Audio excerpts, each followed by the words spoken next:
Magandang gabi po.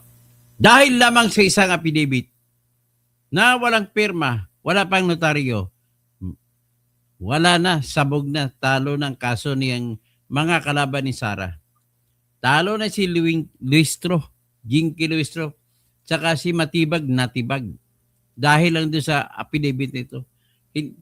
Kikita ko yung pagka-shock na na-shock si Luistro.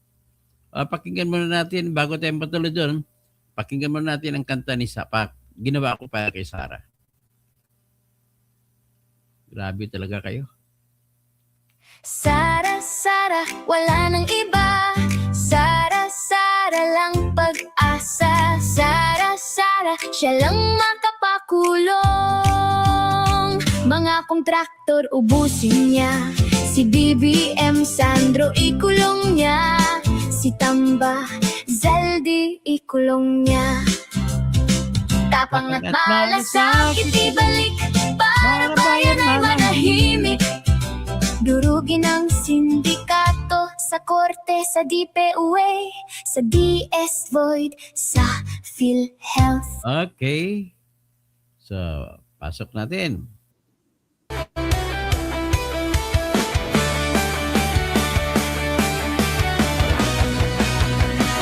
Sa Pilipinas, kilala ang tindi. Hindi kaya Elsie Saavedra. man ang kanyang prinsipyo. Kapag may inapi, siya ang nariyan. Kapag may bayaran, siya ang hadlang. Hindi siya tiklop sa pananakot ng iilan. Hindi siya alila ng sino mang mayaman. Kung ang kapangyarihan nila ay inaabuso, hinahawi niya yan mano-mano. Kapag ang taong bayan ang nasasakal, siya ang unang sumusugot, tumatagal. Hindi pera ang sukatan ng halaga, kundi kung sino ang lumalaban para sa masa. Totoo kasing tirador, totoo kasing Hira TV. Kakapi ng Maria Quilusa. kalaban ng sakim na mandarambong. Totoo kasing tirador, totoo kasing tirador. Hindi kayang bilhin ang puso niyang matibay.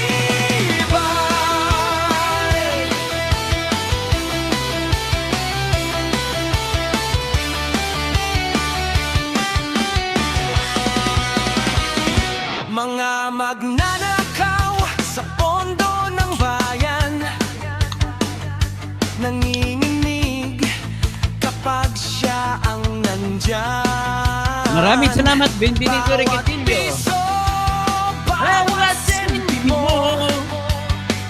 kailangang sagutin sa mata ng tao.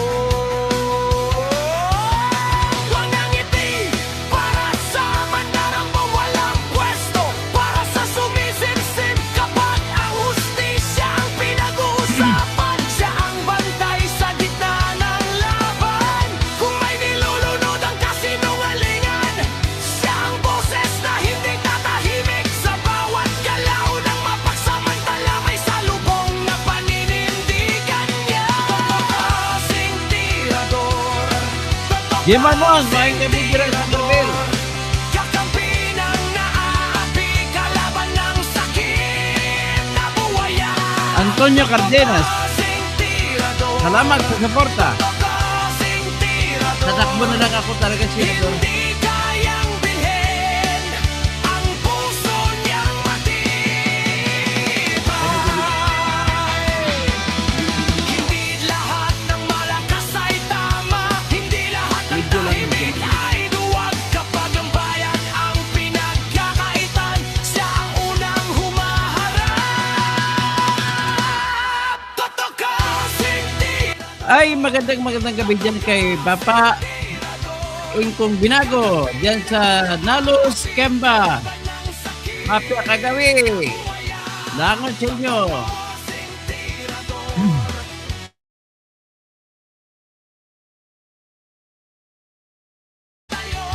kay Colonel Masahod, yan sa Palimbang, sa Sarangani, Sultan Kudarat, Palimbang, sa Libak.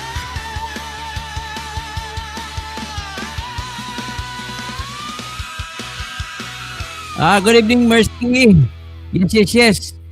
We will be with you. Supportahan niyo ako. Kasi wala nang ibang pamamaraan. Kailangan ako talaga dyan na problema ko ng mga senador natin. Maraming matatalino pero kulang sa puso. Parang iba yung priority. So kailangan ko samahan si Marcoleta, si Alan Peter Cayetano, matulungan ko. Si Pia Cayetano, kailangan matulungan ko. Si Robin, medyo magaling na rin ngayon. Kailangan masamahan sila ng maayos at marami at masariwa ang utak. At yung utak na nag-iisip na napakayamang utak para kung anong gagawin ng pagbabago para sa bayan pagdating po sa sistema ng katarungan. Yan ang gusto kong proyekto. Hindi na kailangan ng pera para mabago ang mukha ng bayan. So, ganon ang konteksto po ng aking presentasyon. Natagpuan na-discover ni Attorney Binluan na abogado ni Sara Duterte. Palakpakan kay Attorney Binluan. Palakpakan. Na-discover niya yung affidavit na ginagamit nila ni Luistro. Niloloko ni Luistro ang mga kapwa niya congressman, congresswoman para bumoto, iakyat ang impeachment. Kulang-kulang pala. Wala palang mga ebidensya ginagamit. May affidavit na walang rotaryo, walang ni perma. Grabe naman kayo Grabe. Ito naman, sinamatibag, nagsagawa ng investigasyon tungkol sa grave threat laban kay Sara. Pero yung ginamit na dokumento ay wala ring perma, walang notaryo. Ikatwira ni Luistro, hindi naman ho kasi nagnonotaryo sa ICC. ICC pa? Grabe kayo. Salamat po, Antonio Cardenas. We will all be fighting for truth. Ito, dahil dito po sabog na ang kanilang sigurado na sabog na ang kanilang unang artikulo laban kay Inday, kay Attorney Sara Duterte. Ito po, pakinggan na natin.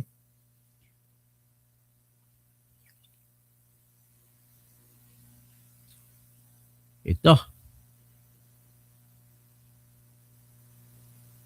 Hindi yan. Yung isa gagamitin ko muna.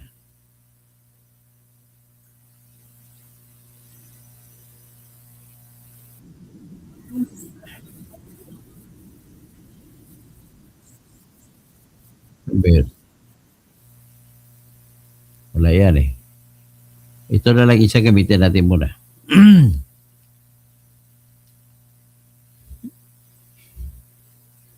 So ito muna yung pag-unahin natin pagtatanong ni Luistro at saka nabisto ni Attorney Binluan. Ito.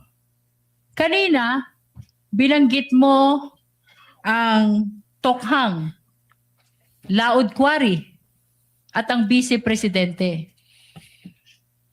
Saang partikular na bahagi ng affidavit ni Arturo Las Cañas na ipinapakita mo ngayon tumutukoy dito sa mga binanggit mo? Objection, Your Honor. Then that already goes into the contents of such affidavit. And since the witness is not the one who executed the affidavit, then he has no personal knowledge and incompetent to answer that question. Your Honor, Kaya, ang punto ni Attorney Binluan, dito sa punto na to, Duarte, nagkukontra pa lang si Attorney Binluan. Hindi pa niya alam na wala palang perma.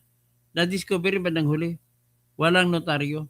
Tapos, nagtatanong si Jerbil Luistro, na congresswoman, kay Matibag, kung saan daw sa parte ng affidavit na yon na kay Las Cañas na affidavit na nagsasabi na patungkol kay Sara, in-object siya. Sabi ni Atty. Binluan, hindi naman siyang gumawa ng affidavit yan, hindi niya alam yun. So, ang batas po na una sa testimonya, kailangan ang testigo sa testimonya ay personal niyang alam ang kanyang sasabihin. Paano magiging personal na alam ni Las Cañas ang katotohanan sa sinabi ni Las Cañas? Paano malalaman ni Matibag yun? Yun, para mapakinggan nyo. Tama po yung objection dyan. Pero, bias din talaga si Chis Escudero. Pinaburan. Your Honor, may I respond? Moreover, the court already ruled, Your Honor. Counsel for the prosecutor may respond before the court rules on the objection. Your Honor, the witness is merely pointing to that pertinent portion of the affidavit. And later, Your Honor, for the record, we will just be asking him to read into the records. Just short rejoinder, Your Honor. Counsel for the respondent may give his rejoinder. Objection, the document will speak for itself.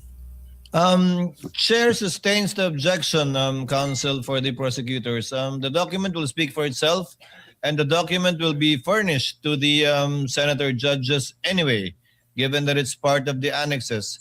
Let the witness merely testify to the fact that he included the affidavit of Mr. Las Cañas as part of his investigation and part of his narration of his investigation to prove, quote, pattern of violence. But again, not as to the truth and the contents of the affidavit itself. Move on, counsel.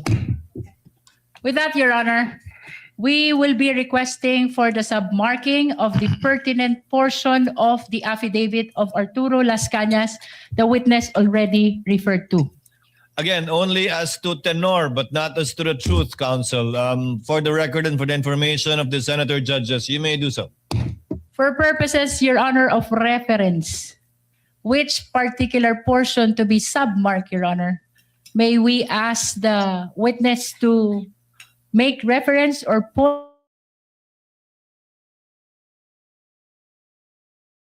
Counsel. Same objection, Your Honor. As part of his investigation, witness may answer. As part of our investigation, ang importante po para sa amin dito, in establishing the pattern of violence is yung paragraph 270 and paragraph 270B and paragraph 270D. 270. For purposes of submarking, Your Honor, may we ask which particular part of paragraph 270 the witness first referred to?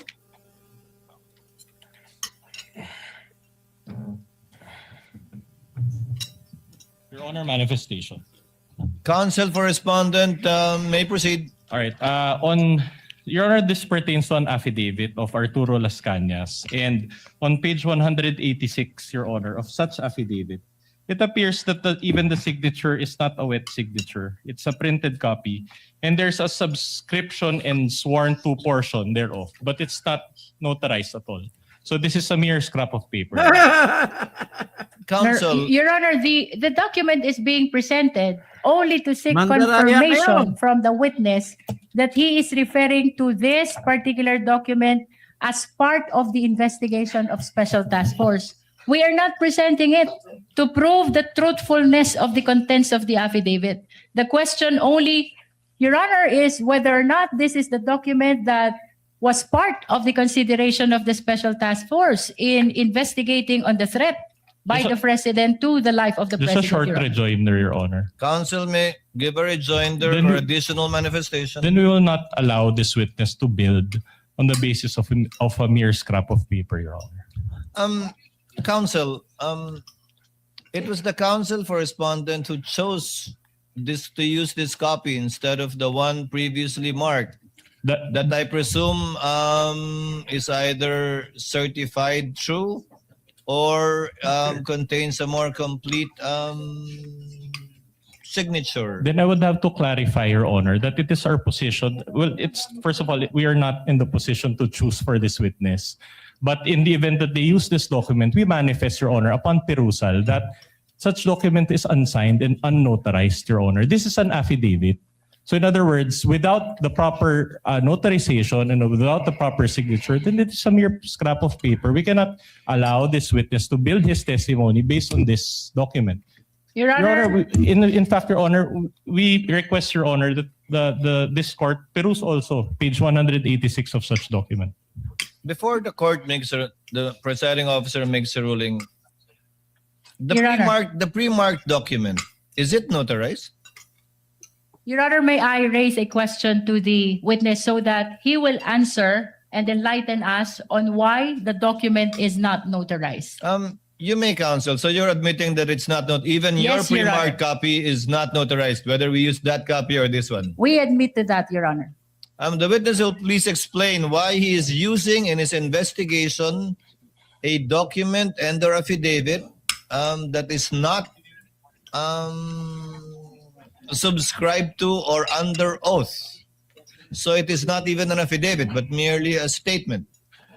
Alam niyo po, Your Honor, sa law enforcement po, meron po tayong mga tinatawag na open source intel. At ito po ay pinadala sa atin at atin pong susundan. At kaya nga po, ang aming pong investigasyon Kunwari ay ka isang ba? continuing investigation, open, continuing, and active investigation, sapagkat ito bang ganitong dokumento ay amin ding ikukumpara pa.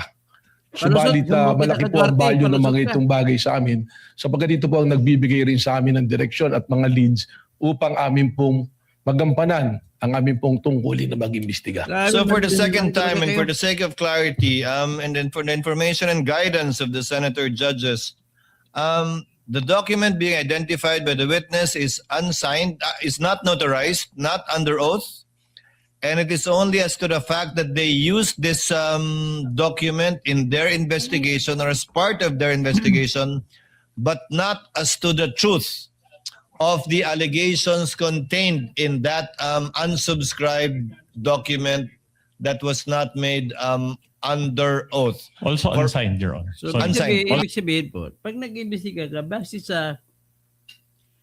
sa wala, wala rin. Lahat yan ng resulta ng investigation kasunod ay hearsay. Grabe to si Matibag tsaka si Luis Ro.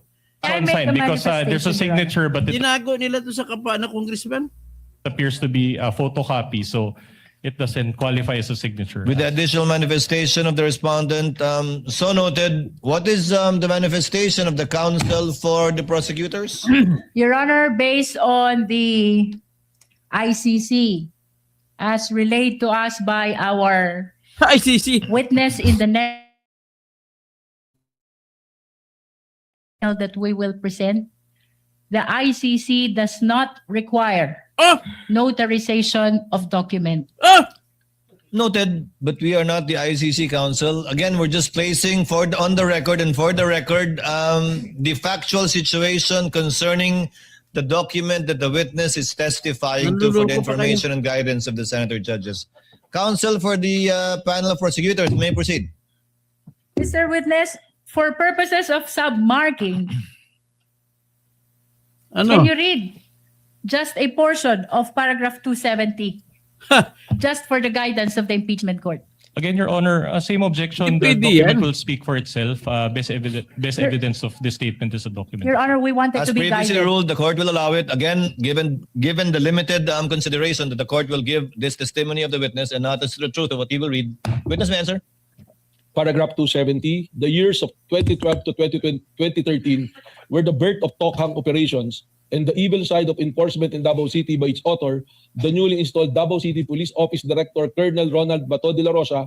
The operations were all cleared and approved by Mayors Inday Sara Zimmerman Duterte Carpio and Rodrigo Roa Duterte. Additionally, nakita ko, yung taon ko na nangyari ito, 2012, 2013, hindi pa vice presidente si Sara, so hindi ito pwede gamitin. Ano kayo, nanluloko pa kayo? Your Honor, we are requesting that the portion read by the witness be bracketed and marked as Exhibit P4-35. So ordered. Mr. Witness, what else is the pertinent portion of this affidavit that you are referring to? As mentioned earlier po, paragraph 270B.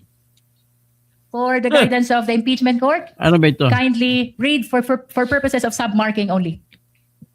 While eating, Colonel Bato de la Rosa told me in Visayan dialect why you summoned me and I called to Davao City Mayor Inday Sara C. Duterte Carpio, party sa atwang Tokhang operation. As part of our Tokhang operation, ang order ni Mayor Inday sa akon nag-ilaylo sa nato ang pusil, killing through shooting. Sa atwang mga target persons, shabu users and pushers and other criminal elements in Davao City. Kaysa mukan siya media, magsige o pagunta na pud kidnapa, abduct na lang ninyo ang inyong target, unya, ilubong sa quarry, loud quarry. Para missing lang kay okay si Mayor Inday sa Ana Paagi. I talked to Mayor Inday as part of our Tokhang operation. She ordered us to lay low our killings through gun shooting because the media is asking too much. Just kidnap targets, then bury them in the quarry so they would go missing. She is okay with that way. To which I answer, yes sir, sultian na ko ako ang grupo. I'll inform my group. Colonel Bato de la Rosa instructed me. I-inform tour kung naamoy maabdak na target nyo. Inform me tour whenever you are kidnap a target. Your Honor, we are requesting that that pertinent portion read by the witness be bracketed and marked as Exhibit P435A. Inadmissible So, Mark, evidence. Your Honor. Just, Counsel for Respondent. What? we just want to register again our continuing objection, Your Honor. Again, we already allowed, Your Honor, that the witness at least identify this document. But as to the fact, Your Honor, that he is allowed to read even portions thereof, he's not the author of this affidavit. And as to the truth or falsity thereof, is incompetent to testify on that. So, yun, hindi siyang gumawa niyan dokumento na yan. Tagalogin ko, Atty. Binluana. Kaya lang, bias din si Cheese Escudero. Pinayagan niya mabasa, hindi na nga yan. Hindi nga siya gumawa ng pinibit. Hindi pa napirman. Hindi pa notaryado. Anong klase ito? It already violates, Your Honor, Your Honor, it already violates the rights of our clients because she's being prejudiced. Oo, dilabag yung karapatan ni Sarah. Dapat ba lang yung mga tamang ebidensya, pati ito na hindi na magagamit, ginagamit pa nyo. The reading of this affidavit that cannot even be verified because the person is not here to testify. That's our objection, Your Honor. Chair notes the objection and continuing objection of counsel for the respondents, and it's an additional, for the third time perhaps, reminder of the presiding officer to my fellow senator judges. The mention of statements allegedly made by then General De La Rosa, now Senator De La Rosa, are clearly hearsay even on the part of Las Cañas himself. But as to the fact that probably he told him that, it may be established if the affidavit of Las Cañas and if Las Cañas is presented here. Again, this is only as to the fact that this is what the NBI used in their investigation and coming up with their findings, not as to the truth of the statements being read by Director Matibag, much less the statements of other parties who did not execute this document. The continuing objection is noted. Witness may answer. Counsel will proceed. We are requesting, Your Honor, that that portion just read by the witness be bracketed and marked as P435A. Mr. Witness, Let it be so, Mark. ano pa, kung mayroon man, ang mahalagang bahagi ng affidavit ni Arturo Las Cañas na tinukoy mo kanina? Same objection, Your Honor. Noted. Witness may answer. So paragraph D po, yung portion po nito ay ito po ay isa sa aming pinagtuunan ng pansin sa aming investigasyon. Please read for the purpose of submarking only.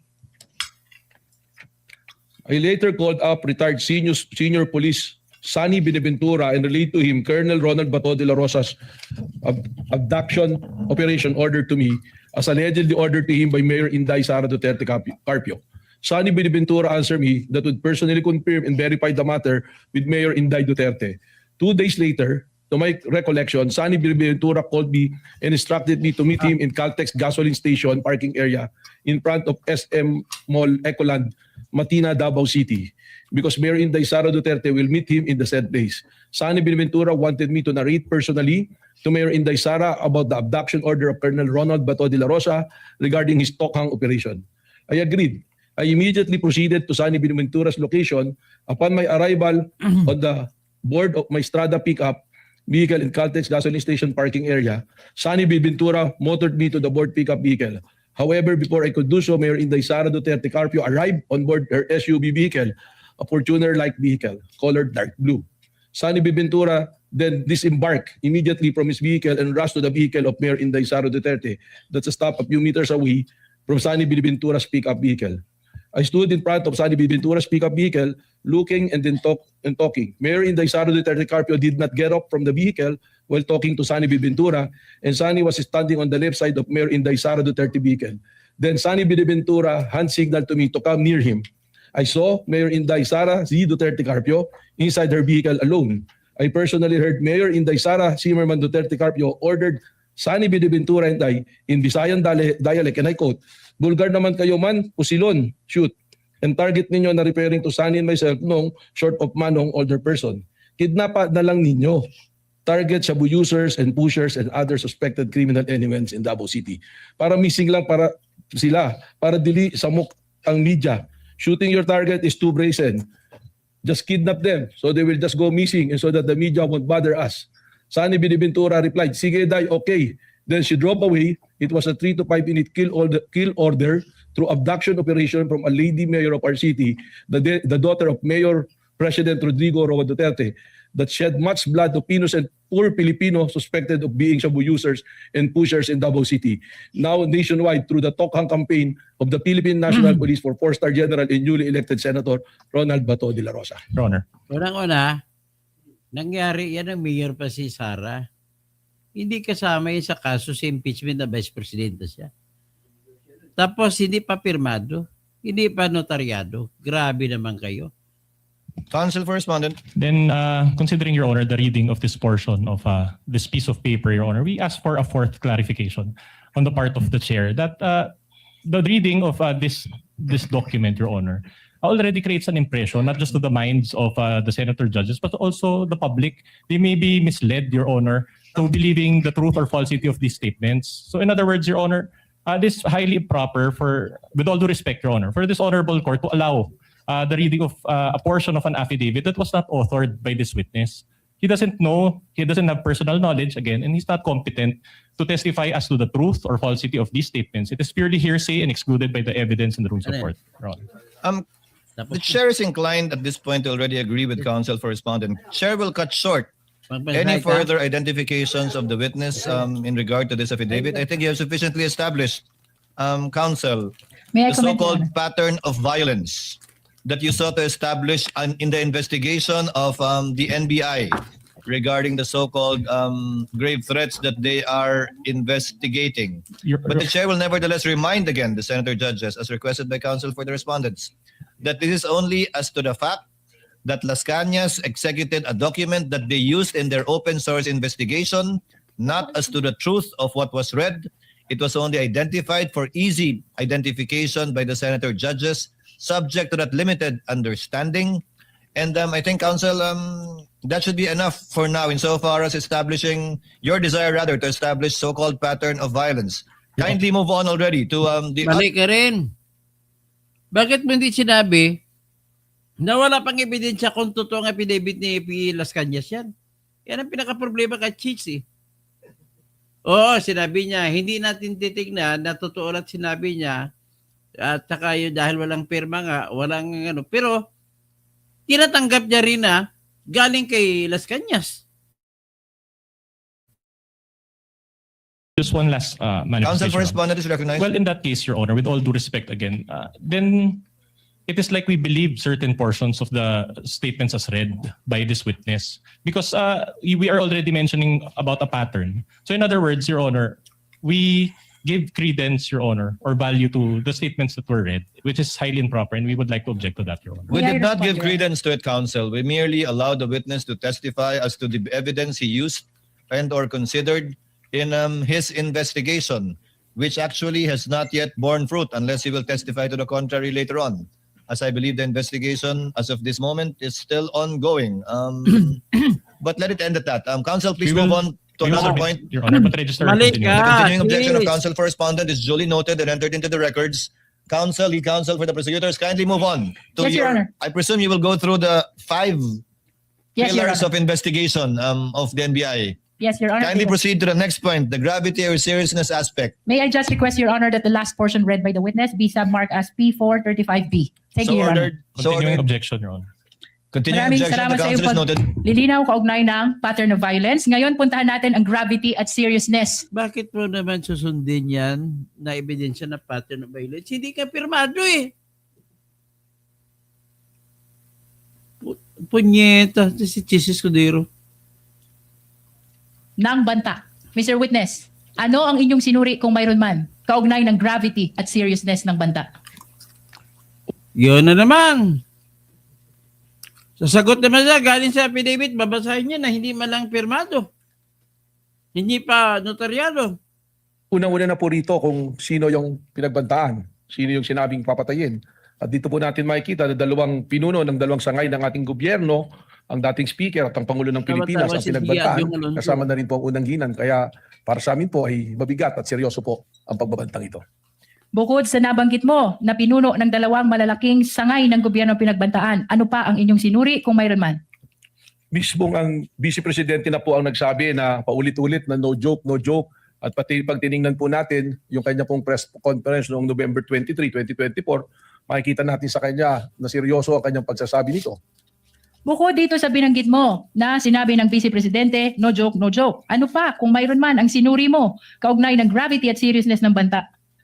Tiningnan po natin yung mga kanina katulad ng video noong October 18 at nung yung pong kanyang video noong November 23 at nasundan pa po ito noong November 26 na sinasabi niya at kinukumpirma na seryoso ang kanyang pagbabanta at siya ay meron ng kinausap at pumayag para patayin ang Pangulo ng Pilipinas. Bukod sa nabanggit mong tatlong video, ano pa kung mayroon man ang iyong sinuri kaugnay pa rin ng gravity at seriousness ng banta? Para sa akin po, hindi na ito talaga banta kundi isa na pong confession ng kanyang plano na pagpatay po sa ating Pangulo. Sapagkat makikita Wala naman kang natin na investigan. sinabi niya na meron akong kinausap at Hindi nga notaryado yan. Wala kang ba ebidensya? Anong klaseng produkto ng tiniyo to? Sinisira mo tiniyo sa ginagawa mo? pumayag ang kinausap para patayin ang presidente. Objection, Your Honor. The witness already is providing conclusions of law, Your Honor. May we ask that it be stricken off the record? Your Honor, may I respond to that? Counsel for the prosecutor may respond. Rather, the lead prosecutor may respond. Your Honor, the witness is testifying as to what transpired during the investigation of Special Task Force.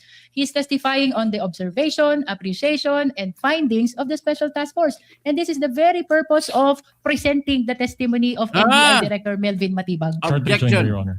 Counsel may give a rejoinder. Part of the witness's response is the use of the term confession, which is a legal term. The witness is a lawyer. He knows exactly what he's doing, Your Honor. Nevertheless, Your Honor, that is the testimony of the witness, and that should be considered by the impeachment court. The presiding officer shall rule, let it stay in the record as part of the narration of the witness, but not as to for the senator judges not to consider it as a conclusion of law, notwithstanding that the witness is the director of the NBI and there is a lawyer and a former dean.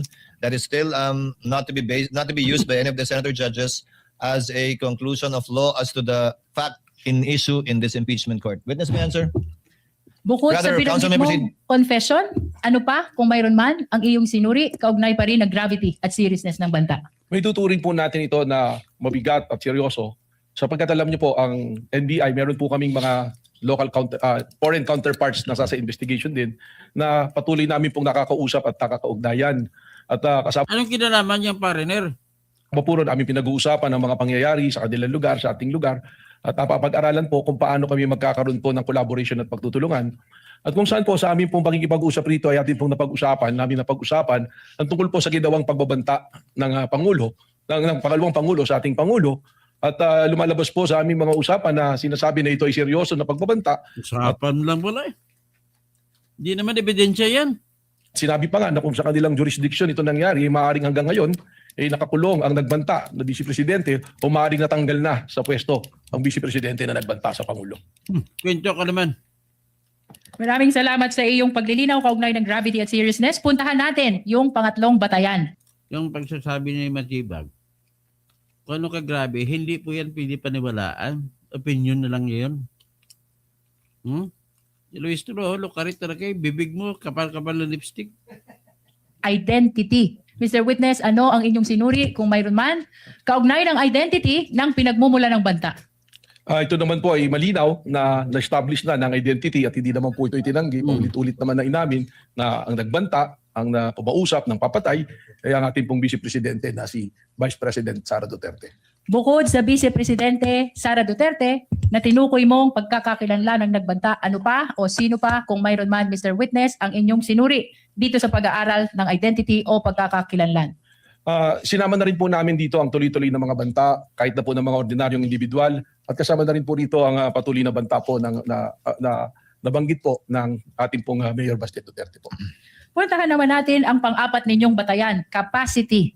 Ano ang inyong mga sinuri kaugnay ng capacity to execute threat? Unang-una po, Hindi mo na tayo. Diretso mo na tayo sa sinasabi niya, no? Yung kay ano naman, Yung binira siya ni Pia Cayetano.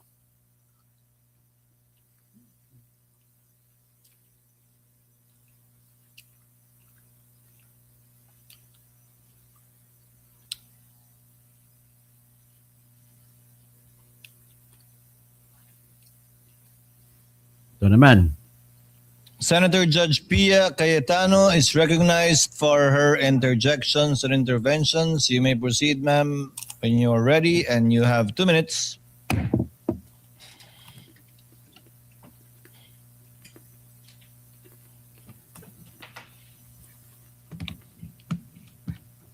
For the prosecution,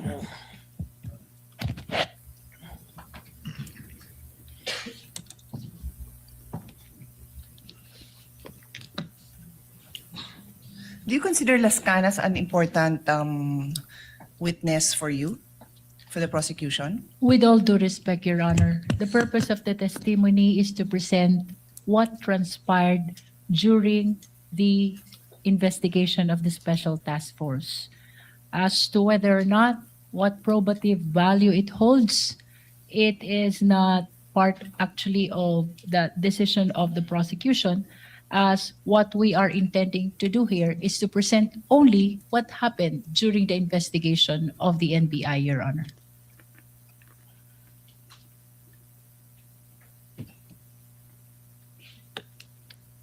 Mr. Presiding Officer, the rules of evidence are very clear.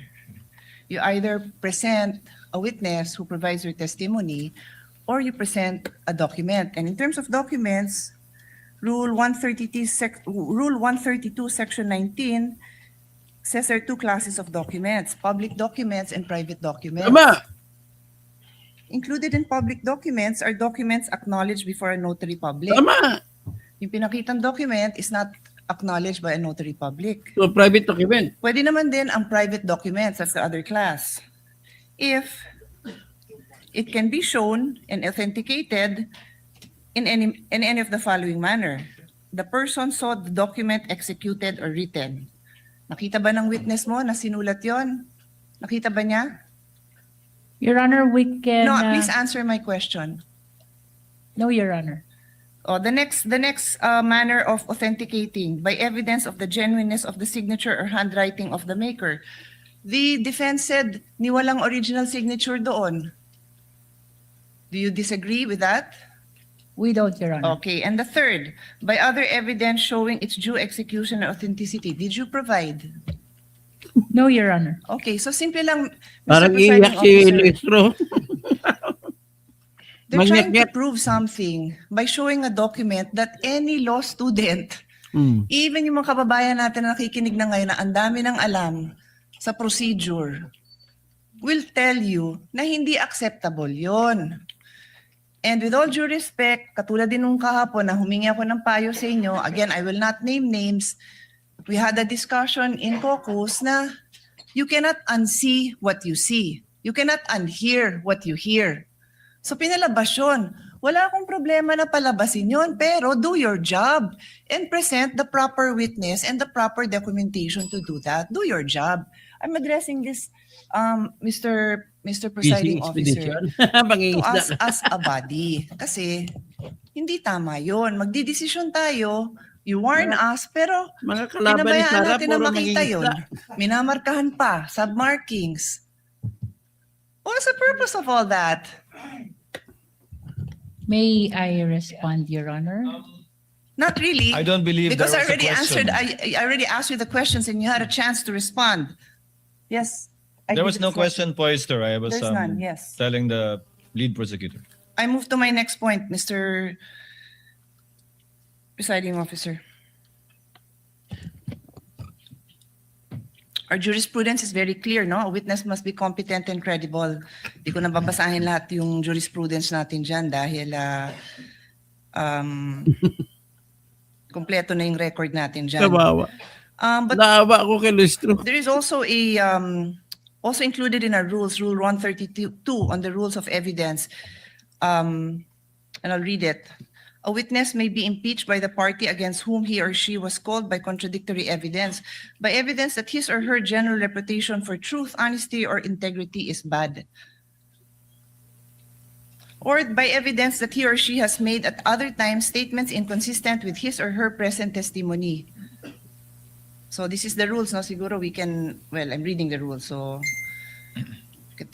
we can take Marisan notice of Luis, this, that Tony Pinto, this is what our rules say, and I don't think anyone will contradict that. Gilberto Rodriguez, Teniente, kumusta Again, ka there are na? lots of cases supporting this. So, Maupay nga gabi, Hilbert. just want to point out, Mr. President, that, just looking for my notes.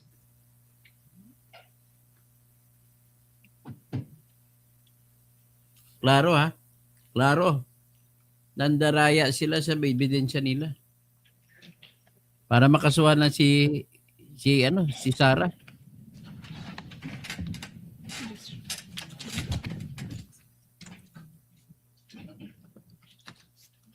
Sorry, with the indulgences of the body, I'm just looking for my notes because I want to be accurate in my, the next statement that I'm going to read into the record.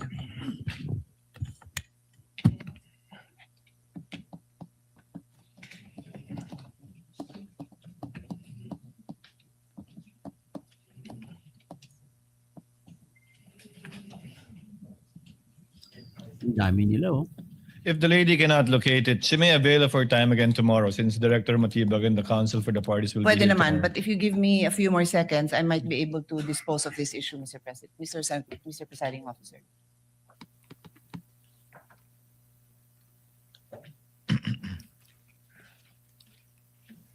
Ano kayo hinahanap niyang punto doon?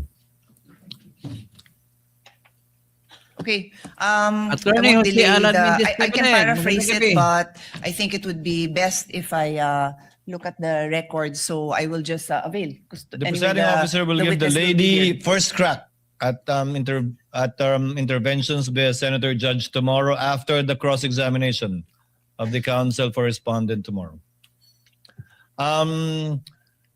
Since Director Matibag will be here again tomorrow for the continuation of the cross-examination by counsel for respondent, the interjections and interventions of the other senator judges may proceed. Again, after the cross-examination, redirect and recross if any. So the senator judges have time until tomorrow. Unless there are other matters that the counsel for the parties would want to discuss, One last. the court will wind down with some administrative matters. One Yes, last counsel addition. for respondent. Your Honor, aside from the Las Cañas document, we would also like to request a copy of the AO number 11, just for reference, Your Honor, to be used as AO number 11. The counsel, the prosecutor is directed to furnish within We can do that today, after the Bigla si Luis proceedings. Cruz. within the day after the proceedings, a copy of AO number 11 signed by Director Matibag, dated, if I'm not mistaken, April 16, 2026. Any other points you want to raise, lead prosecutor? Your Honor, it appears that there is standing subpoena for I will rule on that in a bit. for I will Ms. rule on that in a Marivic bit. Pareja. I will rule against who? Ms. Marivic Pareja of Legislative Archive. We manifested yesterday, Your Honor, that we have yet to determine when we will be presenting this witness. Yes, we So will act on these at the proper time. This will be part of the chair's ruling before we adjourn. May I inquire, Your Honor, if tomorrow we will be able to conclude the testimony of witness Director Matibag, whether or not we will be proceeding to present the first witness for confidential fund, Your Honor. The court will address that in a bit before we adjourn, counsel. Any other points, counsel for the respondent? No more, Your Honor. Court will now dispose of some administrative matters. We are in receipt of a request for subpoena ad testificandum addressed to Ms. So, ibig Marivic po Pareja. sabihin, tapos na rin tapos na po si Pia Cayetano. So natapos sa bali, yan. Kumbaga, masabi ko na sa inyo, magandang gabi. Kabayan! Antonio Cardenas, namukha ng mga tanga ay mga gusto. Jen Makasidag, kumalma bigla itong boses ni Luis.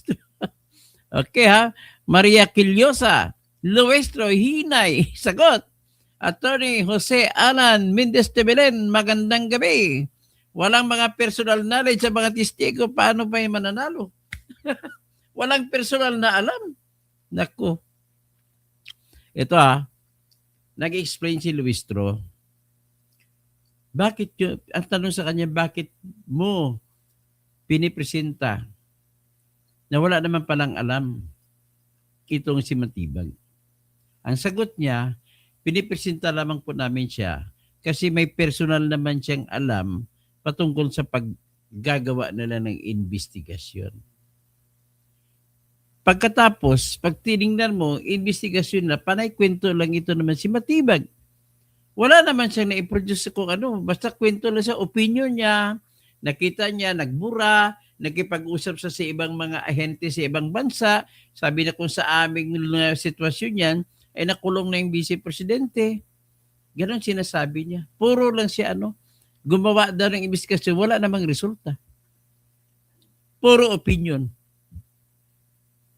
I'm sending out warning sa lahat ng mga abogado. Tigilan na po natin ang pagsagawa ng mga reklamo na nakapirwisyo sa ibang tao na kulang kayo ng ebidensya. Please lang. Una, binibigyan niyo perwisyo yung mga tao na inosente. At wala kayong ebidensya, manatiling inosente yan. Pangalawa, pinipilit yung inyong kaso. Kagaya nito, pinilit nilang kaso nila. Kinukonvince nila yung kapwa nila mga congressmen. May kaso tayo, kaya aprobahan nyo na. It turns out, unang araw, si Agent Talilong, tawag ko Talilong, Hilong Talilong, wala rin. Kumbaga, pinalabas lang ang video. Yun ang palang purpose niya pala, ipalabas lang pala video. Di sana, pinaplay na lang. Ang abogado niya na walang kwenta, nagmagaling-galingan, graduate ko na ng UP. Tapos umabot 4 na oras na pagtatanong para lamang ma-play yung video. Ang video kung pinlay na ng buong buo, 2 oras at 26 minuto lamang ang haba. Mas mahaba pa yung cross-exam niya, ang kanyang direct examination. Ay, napakabubo mo pala. Tapos nagtuturo ka pa sa UP. Ganun ba mga UP? Mas magaling talo kayo. Ako, taga PLM ako, graduate. Pamantasan sa likod ng Manila City Hall. Scholar ako ng Manila. Kayo scholar, kayo namin. Kasi kami nagbibigyan ng tuition para pambayad sa mga estudyante sa UP. Grabe. Si Jen Makasingal, Antonio Cardenas. Tapos si Helen Bagyo, magandang gabi. Manimbang malim, ang naribayim pa sa mga kada kayo amin. Marikilusa, Luis Trol, hinay sagot. Tapos Attorney Jose Alan Mendez de Belen. Andyan yan sa Pasay City. Julian's World, si Chis, natamaan sa sinabi ni Senator Pia. Nieves, Jeanette Orsua, hello Sir Toto, watching from Magsingal, Ilocos Sur. Yan si Luistro nagbukhang tanga. Tama. Agyamanak. Yan Nieves. John Albiso, ginamit nga sa ICC. To, di ba sabi ni Luistro, di naman daw kailangan sa ICC na manotarize. Saan ka maghanap ng korte na matanggap ng ebidensya na walang notaryo? Thank you, John, for dropping by. Jordan's World. Sus, wala bang apologies from you? Marisan Luis, puro fishing expedition. Puro nga sila mangingisda Fisherman. Perny Pinto Sr. Tapos si Gilberto Rodriguez, Teniente, kumusta ka na sa maupay nga gabi? Antonio Cardenas, Laway Industria, kakadiri ka, pati Rabis. Rabis, tumulo, malitagang. Julian's World, Raymond Villarte. Bawal ang documents. Ngayon, Bergie Piquero, Madriaga, si John. Bakit? Susunod din si Madriaga. Ipresenta lang, Kirat TV. Luistro, magbabayad ka daw sa utang mo kay BP na 8 milyon. Naging abogado kasi ang si Scarpio sa kaso na rape ng asawa ni Jerby Luistro. Kakahiya naman siya. No comment. Sabi ni Matibag, confidential. Ay, nako. Confidential yung inyong agent, tapos confidential din kay Sara, kakasuhan nyo. Tapos inyong confidential, okay lang. Silbert, Sir Toto, nanggago na ito si Matibag sa investigation report. Ay, pagtawanan siya ng mga pulis nito, mga police investigator sa stasyon, sa probinsya. Antonio Cardenas, Madam BP, Sara, stand and fight. Fight the devils. Nasa likod mo kami lahat, mga Pilipino. No comment. Sabi ni Matibag, confidential daw. Lokring, Villamor, nakakainis si Matibag. Sa MS Opel, grabing panlilin lang ni Laway. Julian's World, Antonio Cardenas, we support you. Disitoy Tagamura, tama ka po Sir Toto, karamihan sa mga senador ay matatalino pero ilan lang sa kanila ang may prinsipyo. Tama po yan. Roberto Causing, Call Robert, good evening, Toto Bertini, sa impeachment. Trial na panood ko kanina na sina Kong Luis at Bilbin Montebeg ay walang naimbag sa kanilang ginagawang paninira kay BP Inday. Puro Sara, sablay lahat. Puro sila sablay lahat. Mga maayong gabi lang kay Tito Robert dira sa Davao de Oro. Davao Occidental. Antonio Cardenas, Kira TV, kay Tito Manny Causing, dyan sa Digos. Magandang gabi. Kira TV, ito na tapos na daw, may desisyon na, yan ang nasagap kung balita, sabi raw ni Kukak. Roland Catedrilla, oy, ay, ikakasal ka na! Si Roland Catedrilla sa Australia siya. Ang kanyang kamag-anak na si Alex Catedrilla, yan po inag-compose ng kanta na popular na, ikakasal ka na! Okay. Tapos si Antonio Cardenas, si Barolito, Terminia Jr., galing mo, boss, Toto. Salamat po. Mary Kilosa. Dapat na si Toto tumakbo. O nga, tatakbo na lang ako talaga, senador. Tatakbo ako, come what may. Di ba? When she looks at me, I know the girl sees things nobody else can see. Yun. Siguro madala ko naman sa kanta, no? Gemma Mons, maayong gabi dito sa Marbil. Congratulations kay Governor Rinaldo Tamayo for a very successful Tinalak Festival. Andyan ako nung pag-umpisa bago matapos, umuwi na ako sa ibang lugar. Bienvenido Riquetello, Bostoto, ang pinaghintay kong political vlogger. Salamat po. Dario Arellano, Maria Quillosa, Kirat TV. Okay. LC Saavedra. Magandang gabi po sa inyong lahat. Si Lia Mac. Hindi totoo lahat allegation sila. Maraming magandang gabi po sa inyong lahat. Paki-like, paki-share, at paki-subscribe na rin kung hindi kayo nakasubscribe. At idamay nyo na rin, paki-follow kayo sa Facebook account ko, sa Messenger, sa Instagram, sa TikTok, at saka sa Twitter o di kaya X. Maraming salamat. At tandaan lagi, walang api kung walang magpapaapi. Yan ang masabi ko. Kaya lagi nating isipin, hindi tayo magpapaapi. At ako po ay, sabihin ko na siya, tatakbo na ako ng senador. Malay mo mananalo. Suportahan lang ako ng aking mga subscribers, malaking bagay na mananalo tayo. At ang isa lang agenda ko po, ay baguhin ang sistema ng katarungan na para lahat ng Pilipino ay may laban para sa bayan, may laban para sa kung anumang karapatan na ipaglalaban nila. Maraming salamat po. Paki-share, paki-like,